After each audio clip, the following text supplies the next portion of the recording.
The vocative comma, or the comma of direct address, is the comma separating a bit of speech from the name, or title or other identifier, of the person, or sometimes the thing, being addressed. As commas go, it's not particularly controversial. No one, at least no one I'd care to associate with, would favor "I'll meet you in the bar, Charlie." over "I'll meet you in the bar, comma, Charlie." right? And so it goes with good afternoon, comma, Mabel. I live to obey, comma, your majesty. Please don't toss me into the hoosegow, comma, your honor. And "I'll get you, comma, my pretty. comma. And your little dog, too."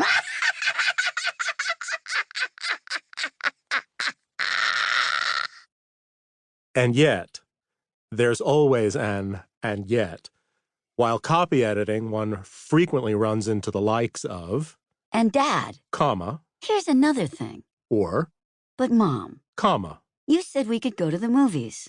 which one invariably corrects to And comma, Dad, comma, here's another thing. and But comma, Mom, comma. you said we could go to the movies."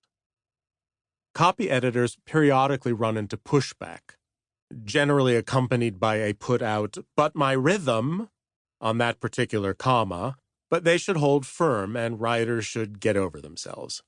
It's just a comma, and it's a proper and meaningful comma, and no one's pausing in mid-sentence to take a walk around the block.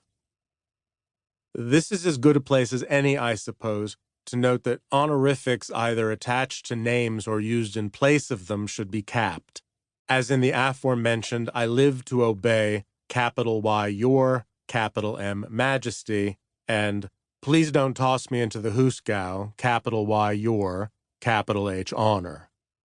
Similarly, when one is speaking to one's mother or father, it's I live to obey, capital M mom, and please don't toss me into the hoosegow, capital D dad.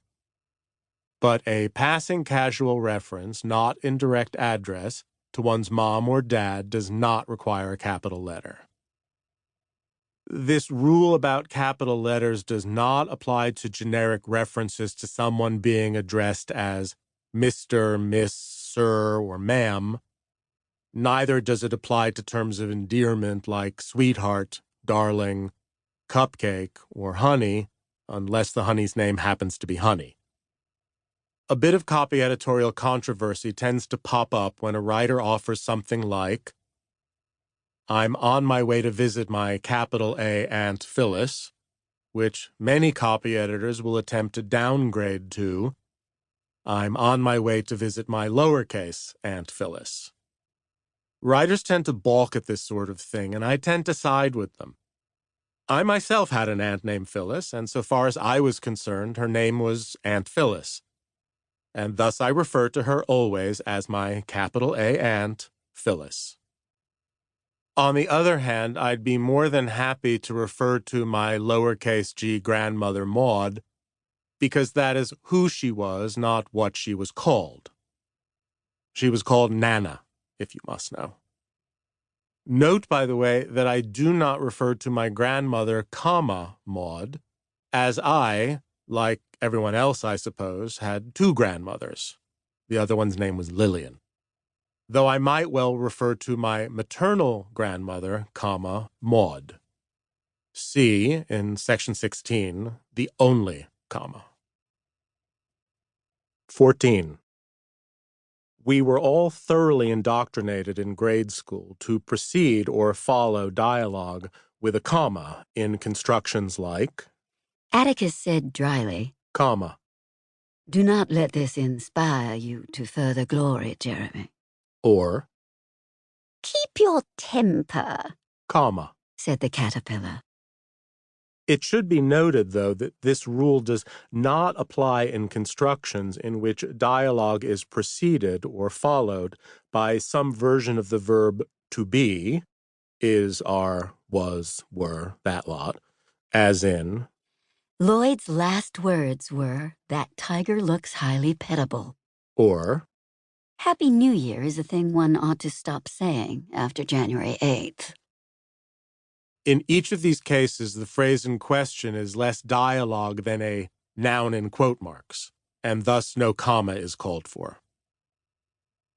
15. Will you go to London too?